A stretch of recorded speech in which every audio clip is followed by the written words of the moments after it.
নমস্কাৰ মই ৰূপক বৈশ্যই মোৰ ইউটিউব চেনেল ৰূপকছ দুনিয়ালৈ আপোনাক স্বাগতম।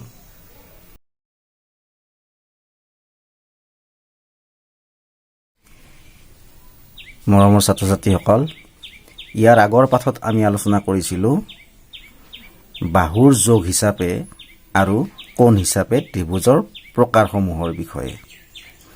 আজি আমি সেই বাহুৰ যোগ হিচাপে আৰু কোণ হিচাপে ত্ৰিভুজৰ প্ৰকাৰবিলাকৰ বিষয়ে ভালকৈ জানো আহাচোন। প্ৰথমতে কি আছিল? সমবাহু ত্ৰিভুজ। সমবাহু ত্ৰিভুজ।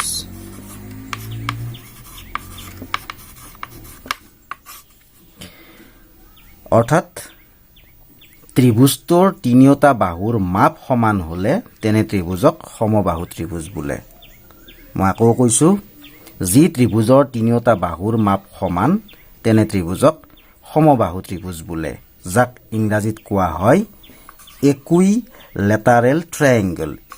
EQUILATERAL equilateral TRAIANGLE equilateral triangle. এতিয়া আমি এটা নিৰ্দিষ্ট জোখৰ অৰ্থাৎ ধৰি লোৱা হ'ল প্ৰতিডাল বাহুৰ জোখ সমান হ'ব লাগিব। ইয়াৰ পৰা ইয়ালৈকে মই 5 চিয়ামৰ এডাল আঁকিছোঁ আৰু ইয়াৰ পৰা ইয়ালৈকেও 5 চেণ্টিমিটাৰৰ আঁকিছোঁ আৰু এইডালো সেই একেই 5 চেণ্টিমিটাৰ জোখৰ আঁকিছোঁ। মানে এই ত্ৰিভুজটোৰ এইডাল বাহু, এইডাল বাহু, এইডাল বাহু, অৰ্থাৎ ABC নাম দি এটা ত্ৰিভুজ আঁকিলোঁ মই। এই ত্ৰিভুজৰ তিনিওটা বাহুৰ জোখ একেই, সমান, অৰ্থাৎ প্ৰতিটো বাহুৰ জোখ কিমান? ধৰি লোৱা হ'ল AB বাহু সমান BC বাহু সমান AC বাহু। এই তিনিওডাল বাহুৰ জোখ সমান কিমান? মই আঁকিলোঁ 5 চেণ্টিমিটাৰ। অৰ্থাৎ এই ত্ৰিভুজটোৰ তিনিওটা বাহু সমান আৰু সেইবাবে এই ত্ৰিভুজটোক কোৱা হয় সমবাহু ত্ৰিভুজ। এইবাৰ মই সমদ্বিবাহু ত্ৰিভুজ কেনেকৈ অঁকা হয় বা সমদ্বিবাহু ত্ৰিভুজনো কি তাক জনোৱাৰ চেষ্টা কৰিম। যি ত্ৰিভুজৰ দুটা বাহুৰ জোখ সমান তেনে ত্ৰিভুজক সমদ্বিবাহু ত্ৰিভুজ বোলে। মই আকৌ কৈছোঁ, যি ত্ৰিভুজৰ দুটা বাহুৰ জোখ সমান তেনে ত্ৰিভুজক সমদ্বিবাহু ত্ৰিভুজ বোলে, যাক ইংৰাজীত কোৱা হয় আইচোচেলছ ট্ৰায়েংগল। আইচোচেলছ ট্ৰায়েংগল।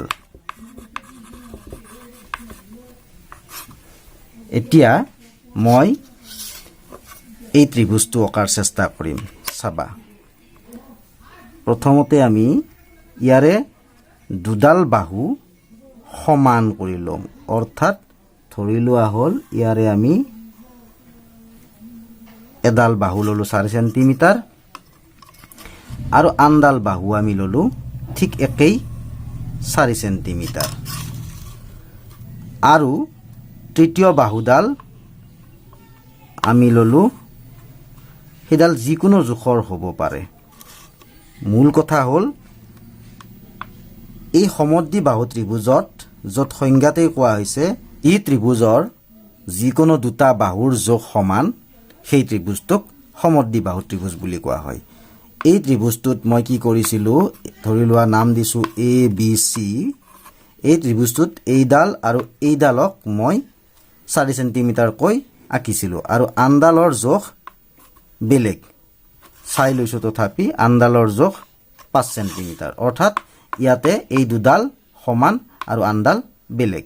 গতিকে এই ত্ৰিভুজটোক আমি সমদ্বিবাহু ত্ৰিভুজ বুলি এইবাবেই কওঁ, ত্ৰিভুজটোত দুডাল ডি মানে দুডাল, সম মানে সমান, অৰ্থাৎ সমান দুডাল বাহু সমান থকা ত্ৰিভুজটোক সমদ্বিবাহু ত্ৰিভুজ বুলি কোৱা হয়। এইবাৰ মই বিষমবাহু ত্ৰিভুজ কি তাক বুজোৱাৰ চেষ্টা কৰিম। বিষমবাহু ত্ৰিভুজ যি ত্ৰিভুজৰ প্ৰতিটো বাহুৰেই মাপ বেলেগ বেলেগ সেই ত্ৰিভুজক বিষমবাহু ত্ৰিভুজ বুলি কোৱা হয়।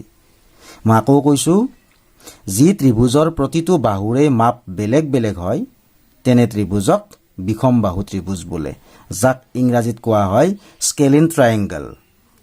SCALENE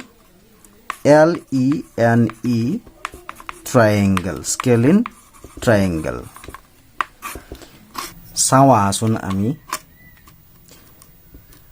বিষমবাহু ত্ৰিভুজ মানে প্ৰতিডাল বাহুৰ জোখ বেলেগ বেলেগ, অৰ্থাৎ এইডাল এডাল, আকৌ এইডাল, আকৌ এইডাল, ABC এই ত্ৰিভুজৰ তিনিওডাল বাহুৰ জোখ বেলেগ বেলেগ, গতিকে এইটোক বিষমবাহু বুলি কোৱা হয়। মই আকৌ কৈছোঁ, যি ত্ৰিভুজৰ প্ৰতিটো বাহুৰে মাপ বেলেগ বেলেগ তেনে ত্ৰিভুজক বিষমবাহু ত্ৰিভুজ বুলি কোৱা হয়, যাক ইংৰাজীত স্কেলিন ট্ৰায়েংগল বুলি কোৱা হয়।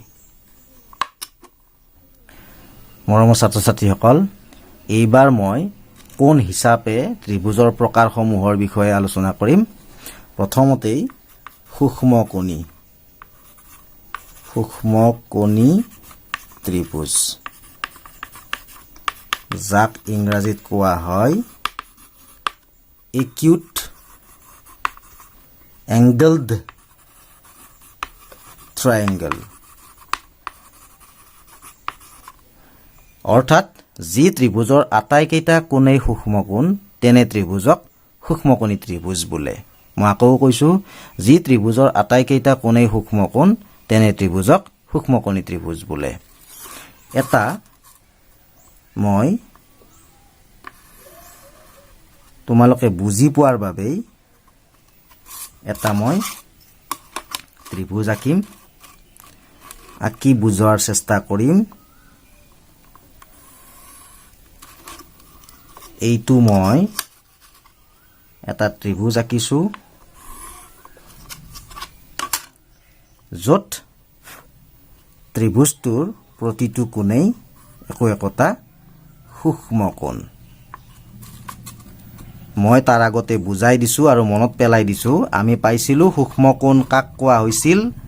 যি কোণৰ মাপ 90 ডিগ্ৰীতকৈ কম হয় তেনে কোণবোৰক সূক্ষ্মকোণ বুলি কোৱা হয়। সেইবাবেই এই কোণকেইটাৰ মাপ 90 ডিগ্ৰীতকৈ নিঃসন্দেহে কম হয়। প্ৰতিটো কোণ জুখিলে আমি গম পাওঁ প্ৰতিটো কোণৰে জোখ 90 ডিগ্ৰীতকৈ কম।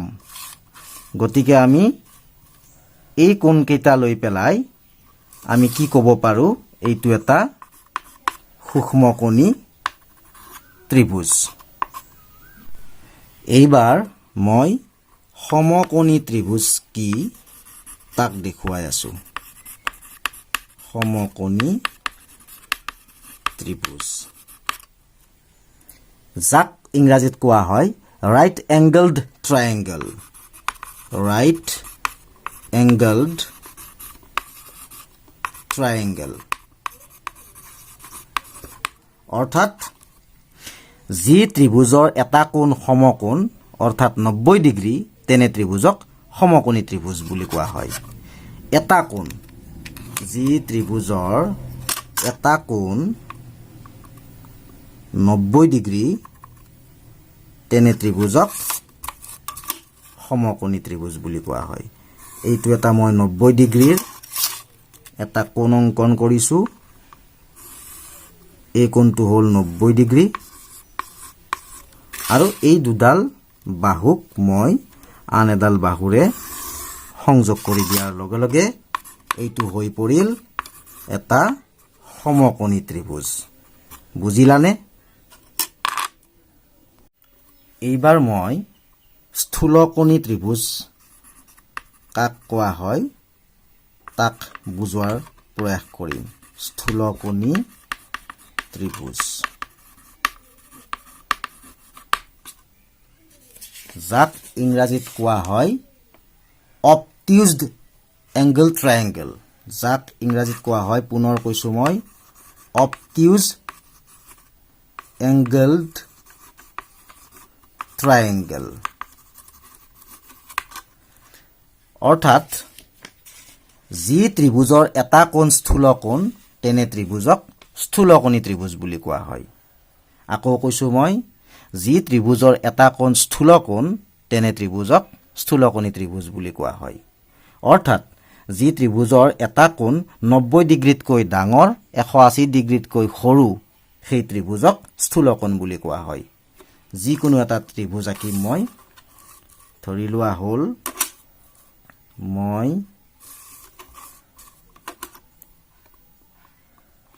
এটা 110 ডিগ্ৰীৰ মই ত্ৰিভুজ এটা অংকন কৰিম 110 ডিগ্ৰী থকা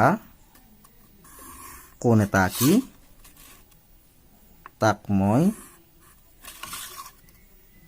আন এডাল বাহুৰে সংযোগ কৰি ত্ৰিভুজ এটা আঁকিছো যাক নাম দিছো পুনৰ ABC আৰু এই কোণটো হ'ল 110 ডিগ্ৰী অৰ্থাৎ এই কোণটো 90 ডিগ্ৰীতকৈ ডাঙৰ সেয়েহে এই ABC ত্ৰিভুজটোক স্থূলকোণী ত্ৰিভুজ বুলি কোৱা হয়